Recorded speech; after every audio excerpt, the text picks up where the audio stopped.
Low Energy Systems Technology Center, of course, often referred to as the LEAST Center, and a professional of electrical engineering. Dr. Seabaugh, welcome to the program. Thank you for making time for us. Appreciate it. Tell us a little bit, sir, about where you're from and how you landed here at Notre Dame. Well, I'm born of Midwestern parents, grew up in, was born in Long Island, New York, moved to Kansas City, lived there for a while, back to Virginia.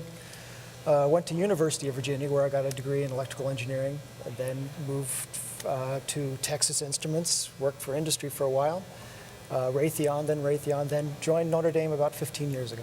Wow, and Alan, it's my understanding that the LEAST Center has the largest grant ever awarded to the university. Explain for those who are watching here this afternoon what low energy systems technology means. So I can't say much about low energy technology without saying something about the transistor, which is something maybe people think has been invented long ago and hasn't changed much since then. But a transistor is something we have today in our phones and our TVs and our cameras here.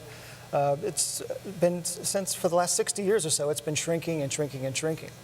And you also know that, maybe you know that one of the things you don't want to do in a transistor is generate heat. You have a laptop, you have a cell phone, you really don't want it getting hot in your pocket.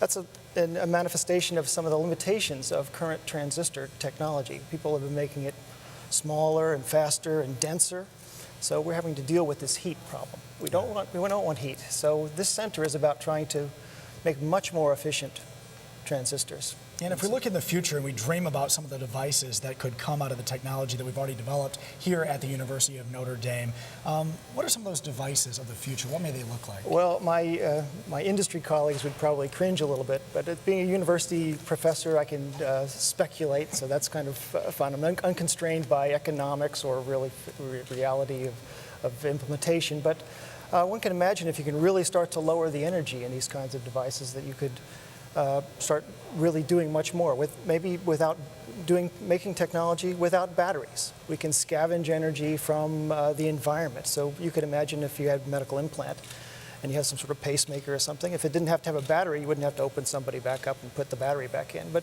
you can think about this even more widely. You could imagine we could put sensors on bridges that would be powered by the vibrations of the bridges that would then be able to communicate back with some database that would allow us to monitor the safety of the bridge. But you can keep going with that to speculations about health, environment, and safety. One more quick question, if I may. You know, I know you're also involved in the world of NDnano.